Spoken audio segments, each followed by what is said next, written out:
Will est un élève en échec dans une prestigieuse académie de magie, mais comme il manque de toute forme de magie, il compense en utilisant une épée pour abattre ses ennemis. Un jour en classe, le professeur Edward donne une leçon sur la façon dont les gens peuvent produire du feu avec l'aide de catalyseurs et un peu de magie. Parmi tous les élèves de la classe, il décide de choisir Will pour démontrer l'expérience, sachant qu'il est incapable d'utiliser la magie. Il fait cela parce qu'il a une aversion profonde pour Will. Will n'a pas d'autre choix que d'obéir à son ordre, il se rend donc à l'avant de la classe et tente de faire fonctionner le sort, mais comme prévu, rien ne se passe. Toute la classe ne perd pas de temps pour se moquer de lui pour ses échecs répétés. Edward leur dit de se calmer, mais c'est juste parce qu'il veut personnellement ridiculiser Will pour être incapable d'un sort aussi rudimentaire. Will excelle en théorie magique, mais il n'a absolument aucun talent magique, ce qui fait qu'Edward le méprise pour penser qu'il peut fréquenter une école de magie sans magie. Un étudiant de la classe lance le sort de feu depuis son siège pour allumer le catalyseur devant Will. Bien qu'Edward ne soit pas du tout concerné par la sécurité de Will,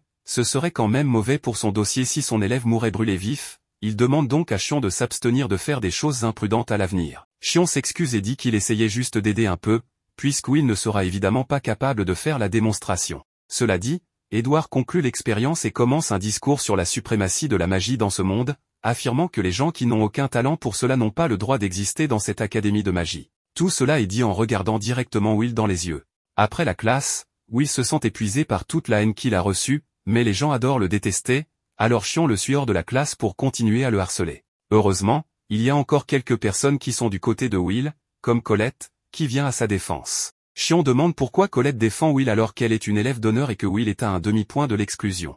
Mais elle répond que cela n'a pas d'importance, car Will est la personne la plus gentille qu'elle ait jamais rencontrée et il travaille beaucoup plus dur que n'importe lequel d'entre eux. Chion est stupéfait pendant un moment, puis il commence à rire, car peu importe combien Will est gentil ou travailleur, cela ne changera pas le fait qu'il ne peut pas utiliser la magie et qu'il ne deviendra jamais un mage sans magie. Chion et ses amis laissent Will tranquille pour l'instant, et en marchant ensemble, Colette dit à Will de ne pas se laisser affecter par ce que Chion et le professeur Edward ont dit, car ils l'ont fait juste pour l'humilier. Mais Will dit que c'est bien, car il n'est vraiment pas capable d'utiliser la magie. En plus, il se considère chanceux, car le reine a poussé une fille mignonne comme Colette à vouloir traîner avec lui. Colette est embarrassée quand il dit cela, alors elle dit à Will que la flatterie ne la fera pas sortir avec lui, mais Will dit qu'il ne faisait que dire une vérité, car il trouve Colette vraiment mignonne. Cela embarrasse encore plus Colette, et elle tombe presque amoureuse de Will sur le coup, alors elle le repousse un peu pour pouvoir réfléchir clairement et rester calme. Elle est techniquement une noble, donc elle ne peut pas se laisser tomber amoureuse si facilement. Après avoir retrouvé son calme,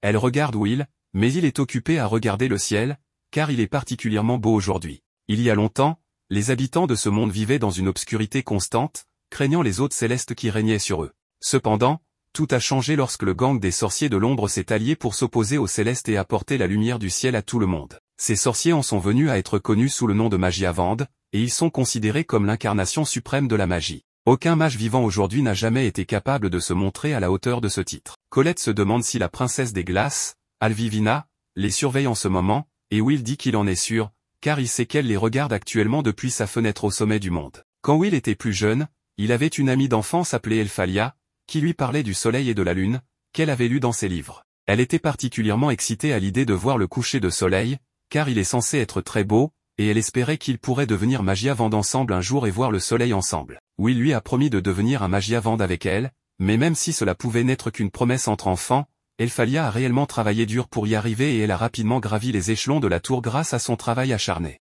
En revanche, Will n'avait aucun talent pour tenir sa promesse, mais il essaie toujours de faire de son mieux pour grimper la tour, même si ce n'est qu'un rêve délirant. Cependant, même avec sa détermination inébranlable, cela ne l'empêche pas de s'effondrer comme un biscuit lorsqu'il se fait gronder. Will demande au professeur Workner de se calmer un peu, mais Workner est légitimement en colère, car Will est allé dans le donjon encore une fois malgré le danger qu'il représente, et il est même allé jusqu'au 7e étage. Il s'inquiète que Will finisse par se faire tuer à ce rythme, donc Will implore son pardon, mais il demande aussi s'il peut obtenir son crédit supplémentaire maintenant. Workner est toujours en colère contre lui pour être allé dans le donjon seul, mais comme Will a réussi à revenir avec la preuve qu'il a tué un garde maléfique, il lui accorde 2 points de crédit supplémentaires. Will célèbre avec son familier pendant que Workner prépare les papiers, mais alors qu'il le fait, il demande à Will s'il n'a toujours pas renoncé à devenir un Magiavande. Pour devenir un Magiavande, Will devrait d'abord passer à une institution supérieure et pour cela, il lui faudrait un total de 7200 crédits. Normalement,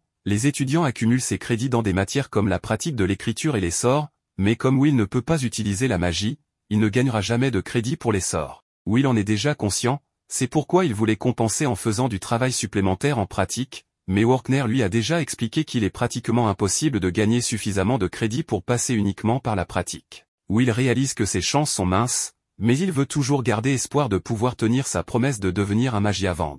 Dans tous les cas, Workner dit à Will que devenir un Magiavand est encore très loin et que Will pourrait même ne pas obtenir son diplôme s'il ne commence pas à gagner plus de crédits. Workner a entendu dire que Will n'a pas réussi à obtenir des crédits lors de son dernier examen, donc à moins qu'il ne veuille échouer, il doit gagner 4 crédits supplémentaires d'ici la fin de la semaine. Will est choqué, car cela signifie qu'il ne lui reste que 2 jours avant la date limite. Avec peu d'options restantes, il commence à chercher dans ses notes en espérant trouver un monstre qu'il peut tuer et qui vaut 4 crédits. Il est vraiment désespéré de trouver quelque chose, alors que Workner ne veut pas encourager Will à aller dans le donjon, il lui parle d'un Baskerville, un monstre au 6e étage du donjon, et Will n'a pas encore soumis celui-là, donc il pourrait obtenir les crédits nécessaires en le tuant. Will court vers Workner pour le remercier de toute l'aide qu'il lui a apportée, mais Workner lui dit de ne pas s'accrocher si fort, car cela pourrait mettre son travail en danger. Malheureusement, Shion était dehors, près du bureau de Workner, pendant toute la conversation, donc il sait que Will prévoit d'aller dans le donjon pour tuer le Baskerville, et en véritable ennemi, il prévoit d'y descendre en premier pour le tuer, afin que Will ne puisse pas obtenir les crédits nécessaires pour rester à l'école. Un peu plus tard, Will arrive au 6e étage du donjon et il est de bonne humeur car il a déjà combattu un Baskerville auparavant, donc cela devrait être une victoire facile pour lui. Son familier ne pense pas que ce soit une bonne idée pour Will d'entrer dans cette situation avec tant de confiance, mais Will dit qu'il n'y a rien à craindre tant qu'il fait attention au souffle de flamme du Baskerville, pour éviter de se faire brûler comme la dernière fois. Cependant, pour trouver ce Baskerville, il dépend de Kiki pour le flairer. Pendant ce temps, Shion et ses amis sont en mission de haine pour s'assurer que Will soit renvoyé de l'académie. Ses amis haïssent Will tout autant que lui, alors il prévoit de tuer le Baskerville en premier et, après cela, de battre Will pour faire passer un message. Ils sont tous d'accord avec le plan, mais un de ses amis demande si c'est vraiment sûr pour eux d'être aussi profondément dans le donjon à seulement 3. Shion s'offense de la question, disant qu'il est plus que suffisant pour les protéger tous. Les autres laissent tomber car ils ne veulent pas énerver Shion, alors il continue de marcher tandis que Shion continue de haïr Will intérieurement. Selon lui, quelqu'un qui ne peut pas utiliser la magie ne devrait même pas oser parler des Magiavandés, donc la simple vue de Will l'offense. Une fois qu'ils sont entrés profondément dans le donjon, Shion se tourne vers ses amis pour leur expliquer ce qu'ils doivent faire, mais un instant plus tard, un de ses amis est frappé si fort qu'il est projeté contre un mur et il n'y a aucune chance qu'il ait survécu. Shion reste calme en face du monstre, mais l'autre gars commence à paniquer. Will entend les cris du gars et réalise instantanément que quelqu'un doit être en difficulté, alors il se précipite pour aider. Il ne peut pas croire qu'il y ait d'autres personnes aussi profondément dans le donjon, mais d'après le son qu'il vient d'entendre, ils ne peuvent pas être très loin. Quand Will arrive sur les lieux des cris, il se cache derrière un mur et aperçoit quelqu'un qui tire désespérément des boules de feu sur le monstre tout en tremblant de peur, mais aucune de ses attaques n'a d'effet. Ce monstre est un sentinelle maléfique et, d'après ce que Will sait, il vaut 10 points. Will n'en a jamais vu un en personne auparavant car l'habitat des sentinelles devrait être plus profond dans le donjon, donc il n'y a aucune raison pour qu'il soit monté au 6e étage. Plus important encore, la personne attaquée est Shion et aucune de ses incantations n'a d'effet sur la sentinelle, donc il n'a aucune chance. La première pensée qui vient à l'esprit de Will est de sauver Shion, mais ensuite, il prend un moment pour réfléchir et conclut que Shion le hait depuis toujours, alors pourquoi Will devrait-il se sentir obligé de le sauver maintenant, puisque personne ne saurait s'il le laissait mourir. Il est sur le point de fermer les yeux et de faire comme s'il n'avait jamais été là, mais ensuite, il a un flashback d'un moment avec Alaria, lorsqu'elle lui a dit qu'elle aimait à quel point Will était gentil et courageux, ce qui est la raison pour laquelle elle lui a offert une paire de lunettes en cadeau. Will a toujours cette même paire de lunettes à ce jour et s'il veut continuer à être la personne qu'Alaria a toujours aimée, il doit mettre de côté ses rancunes personnelles et sauver Shion, même s'il est un imbécile. Alors que la sentinelle est sur le point de tuer Shion, Will intervient et bloque l'attaque avec son épée. Au même moment, de retour à l'académie, le professeur Edward entre en courant dans le bureau de Workner pour lui dire que Shion et ses amis sont tous allés dans le donjon sans permission. Il veut que Workner utilise son familier pour les localiser avant qu'ils ne se fassent tuer, alors Workner prend son oiseau et demande à quelle profondeur ils sont allés. Edward répond qu'il devrait être au 6e étage et dès que Workner entend cela, il est soulagé car cela signifie que Will est avec eux et tant qu'il est là, il peut gérer n'importe quel monstre qui les attaque. Il utilise sa boule de cristal pour montrer à Edward ce que Will fait en ce moment et il affronte le sentinelle. En un clin d'œil, Will a déjà coupé un des doigts du sentinelle et lorsque le sentinelle tente de contre-attaquer, il bloque le coup en plein air et recule pour créer un peu d'espace. Will se précipite ensuite de nouveau et le sentinelle ne peut pas du tout le suivre. Avant même qu'il ne réalise ce qui se passe, Will est déjà sur lui et lui a planté son épée dans l'épaule. Shion ne peut pas croire ce qu'il voit car il n'a jamais pensé que Will serait aussi fort. Même Edward est choqué, alors Workner lui explique que Will est une anomalie incroyable. Il possède une force surhumaine qu'un mage ne pourrait jamais espérer atteindre, un corps plus résistant qu'un téléphone Nokia, et des compétences d'observation incroyablement précises qui lui permettent de comprendre la stratégie d'un ennemi et de former des contre-mesures après une seule attaque. Ainsi, lorsque le sentinelle tente de trancher Will de nouveau, il peut parfaitement prédire l'attaque et l'esquiver tout en coupant le bras du sentinelle dans le processus. Will peut ne pas être capable d'utiliser la magie, mais il est plus que capable de compenser avec son épée. Alors que le sentinelle se tord de douleur, Will saisit l'épée du sentinelle d'une main et se prépare à le finir une fois pour toutes. Le sentinelle tire une décharge de plasma comme dernier effort, mais un seul coup d'épée de Will est bien plus puissant, et Will tranche le sentinelle en deux, revendiquant ainsi sa victoire. Une fois que tout est fini,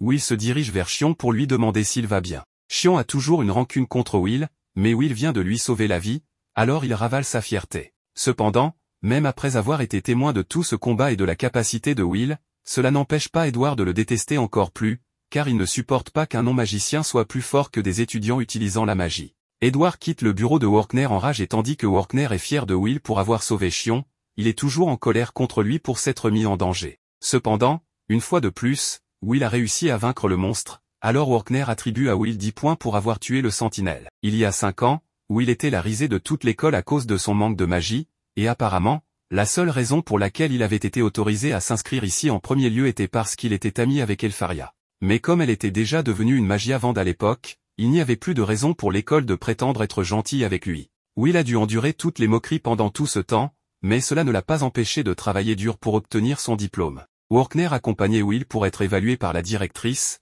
et elle avait évidemment des doutes quant à savoir si Will était fait pour cette école ou non. Mais une fois qu'elle lui remet une épée et commence le test, Will est capable de contrer chacun de ses sorts de feu en une fraction de seconde. Elle est tellement impressionnée qu'elle dit que Will est autorisé à rester à l'école. Workner est un peu surpris, car il ne pensait pas qu'il serait si facile de la convaincre. Il est vrai que Will n'a aucune magie, mais plus important encore, elle pense que ce sera amusant d'avoir quelqu'un comme Will autour de lui. Will demande à la directrice s'il peut être aux côtés d'Elfaria à nouveau s'il devient assez fort, et elle lui dit qu'il devra travailler très dur et rester imperturbable face aux défis en cours de route, mais même alors, il n'y a aucune garantie. Mais alors que Will part, elle remarque que ce sera amusant de voir ce que Will peut accomplir. De retour au présent, Will est actuellement dans la classe de Workner alors qu'il enseigne à tout le monde la tour de la magie. Gravir la tour signifie avancer à l'institut supérieur jusqu'à l'étage le plus haut où l'on deviendra un Magiavande. À l'heure actuelle, il existe 2 méthodes pour devenir un Magiavande, soit créer un nouveau type de magie, soit gagner plus de 7200 crédits dans cette école. Mais il est assez rare d'inventer de la nouvelle magie, alors les étudiants se concentrent généralement sur l'obtention de crédits. Cependant, puisque c'est une classe de rattrapage, tout le monde ici risque de redoubler, surtout Will. Après les cours, Colette retrouve Will et lui demande comment il se sent, car les cours de rattrapage de Workner sont notoirement stricts. Will convient que Workner est un enseignant strict, mais pour être honnête, il est heureux que Workner soit assez gentil pour offrir des cours de rattrapage en premier lieu, car la plupart des professeurs ne se donneraient pas la peine de le faire. Alors qu'ils tournent au coin, ils entendent une agitation, alors ils écoutent et entendent les amis de Shion le féliciter pour avoir vaincu le sentinelle maléfique. Nous ne remettrons pas en question comment il a survécu, mais d'une manière ou d'une autre, au moment où il s'est réveillé, la seule chose que Mars a vue était Shion et un sentinelle maléfique vaincu, ce qui signifie que Shion devait l'avoir vaincu. Tout le monde croit que Shion est incroyable pour avoir pu tuer un monstre aussi puissant qu'un sentinelle maléfique, mais au fond de lui, Shion sait qu'il est un imposteur, car celui qu'il a réellement vaincu était Will. Juste à ce moment-là, il remarque Will passer et il prend cela comme une insulte personnelle, alors il va voir Will et commence à se battre avec lui à nouveau. Cependant, il est beaucoup plus difficile pour lui de voir Will comme inférieur lorsqu'il sait que celui-ci pourrait facilement l'éliminer en un coup maintenant, mais choisit de ne pas le faire. Il lâche la veste de Will et commence à s'éloigner sans dire un mot. Une fois Shion parti, Colette demande à Will s'il s'est passé quelque chose entre eux, et il s'est certainement passé quelque chose.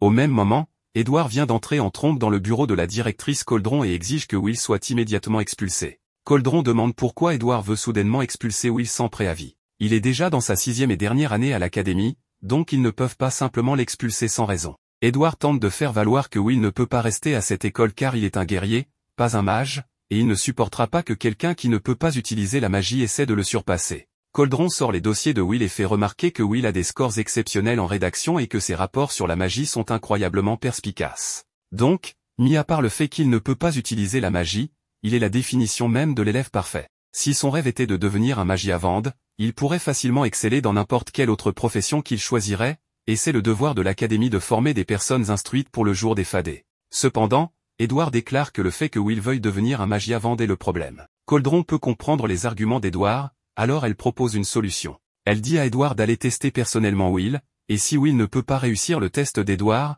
alors il sera libre de l'expulser s'il le souhaite. Edward demande si Coldron est sûr de vouloir laisser le test de Will entre les mains de son détracteur numéro 1, et Coldron répond qu'elle est d'accord avec cela, car cela ne fera aucune différence.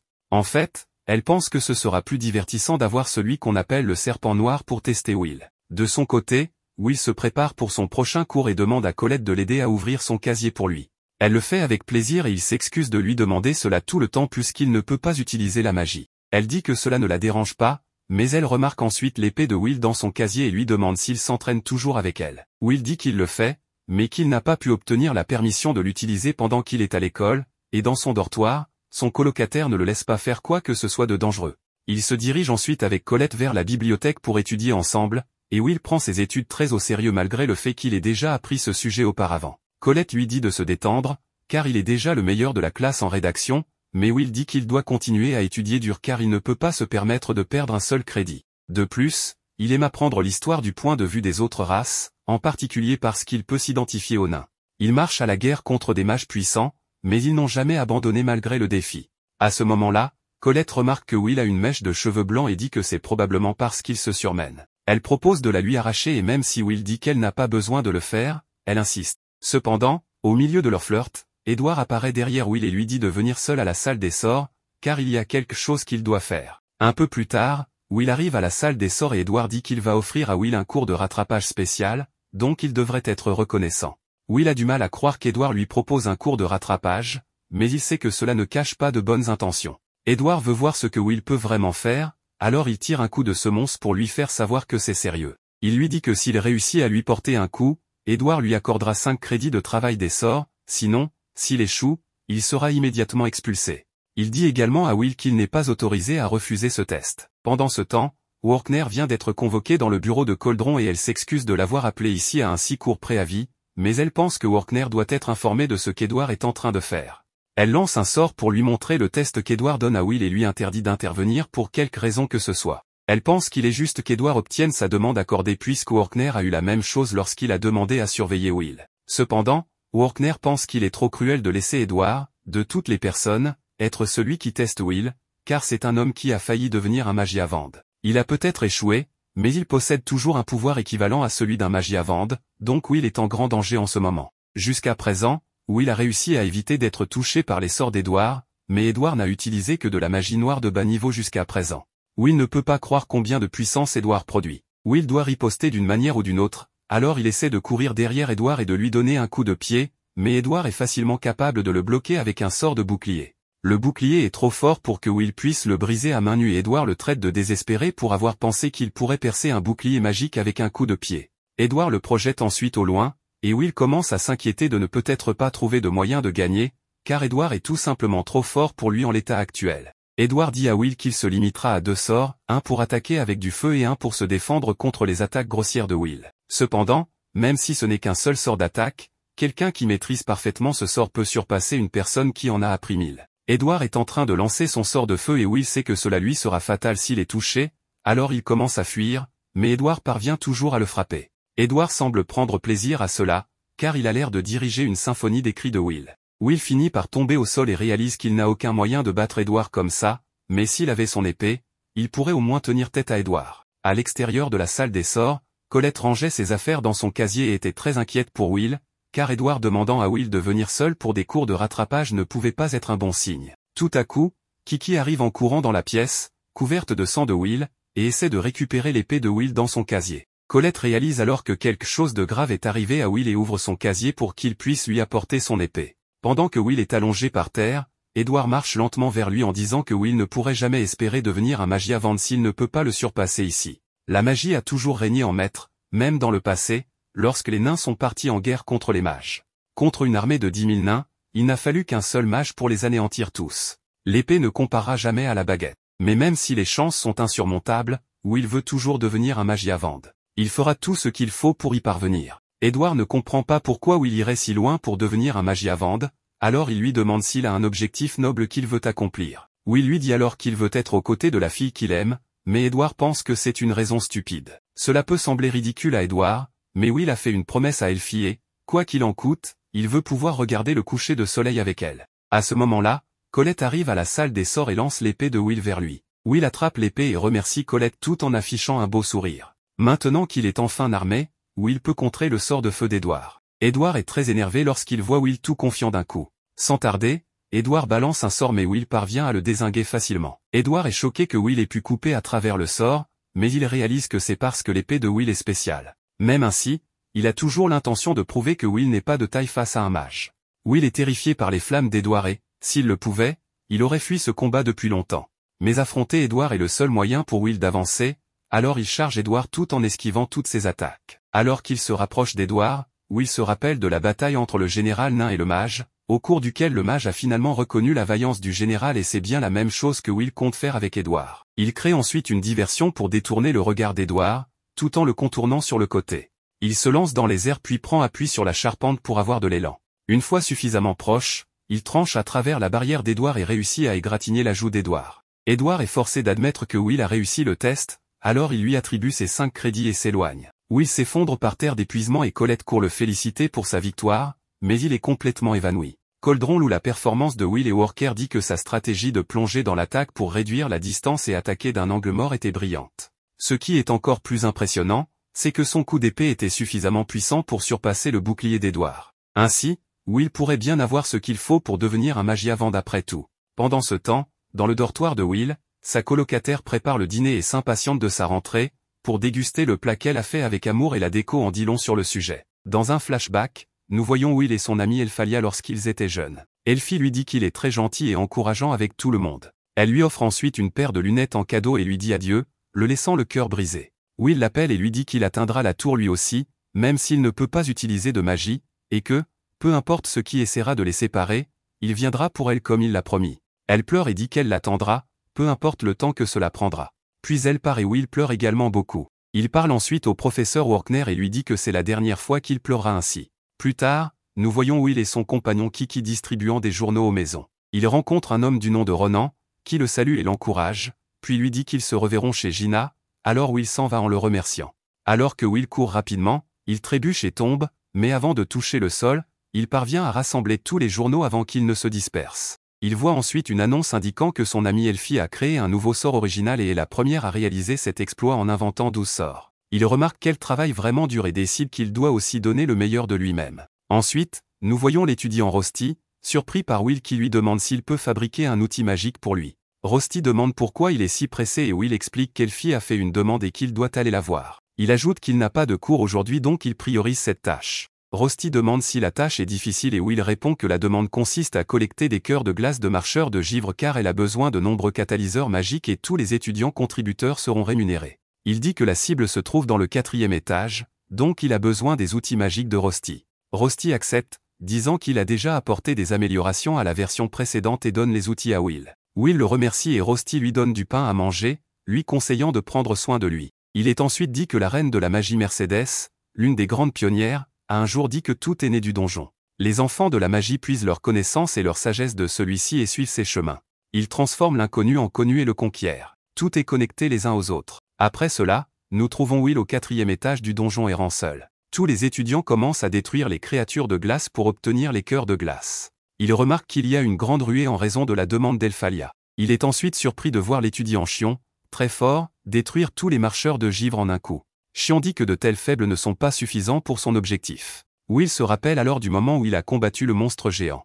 Will voit Chion de loin et commente à quel point il est fort, mais il semble qu'il ne soit là que pour verser du sang. À ce rythme, il ne restera rien à chasser pour Will, alors il plonge rapidement plus profondément dans le donjon pour trouver des monstres. Il est choqué de rencontrer de nombreux monstres géants et l'un d'eux manque de tuer une étudiante. Will la sauve rapidement avec sa vitesse exceptionnelle et son épée tranchante, abattant 3 monstres à la fois. La fille est étonnée et remarque qu'il n'a utilisé aucune magie, seulement son épée. Elle le remercie de l'avoir sauvé et il se présente comme Will. Elle répond que son nom est Iris Churchill. La scène se déplace ensuite vers le professeur Walker à l'académie, expliquant aux étudiants que créer de la nouvelle magie dans ce monde est un grand accomplissement. Il mentionne que la nouvelle magie est généralement nommée d'après son créateur ou tire son nom de mots associés au créateur. Il explique que le sort de magie noire d'Axe d'Alnican a été nommé d'après un ancien sorcier, d'Albican, le gardien de feu.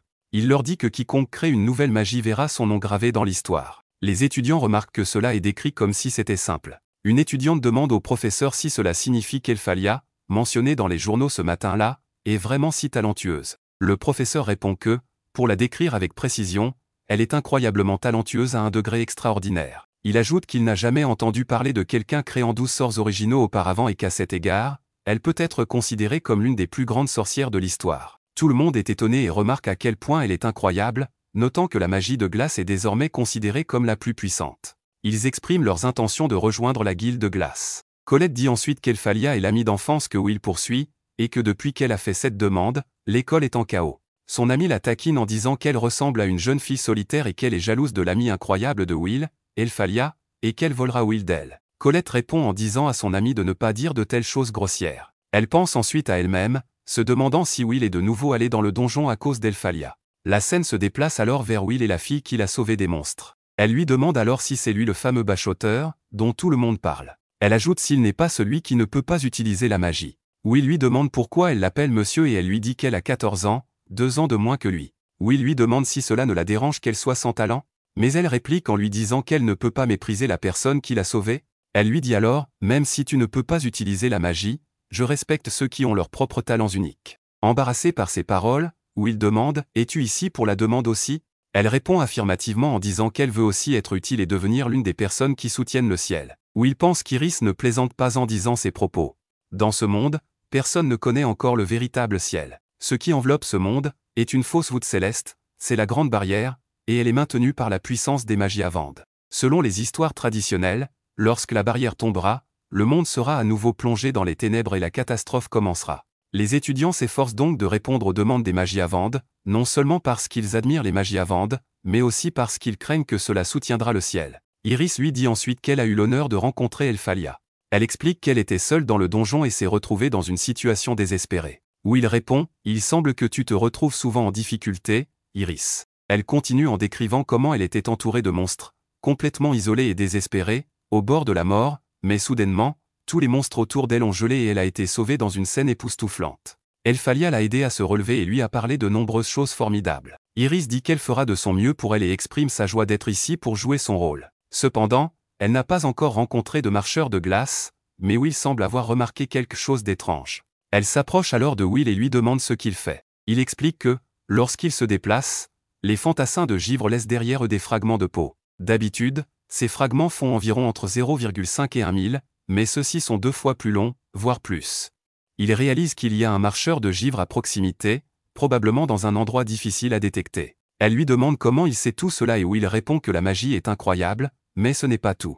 Il a des connaissances et de la sagesse, et l'expérience peut compenser le reste. Soudain, un monstre apparaît et les attaque. Will attrape rapidement Iris pour la protéger des attaques du monstre. En regardant le monstre, Iris réalise qu'il s'agit d'un roi de givre, la forme la plus puissante des fantassins de givre, évalué à 6 points et unique au 4e étage.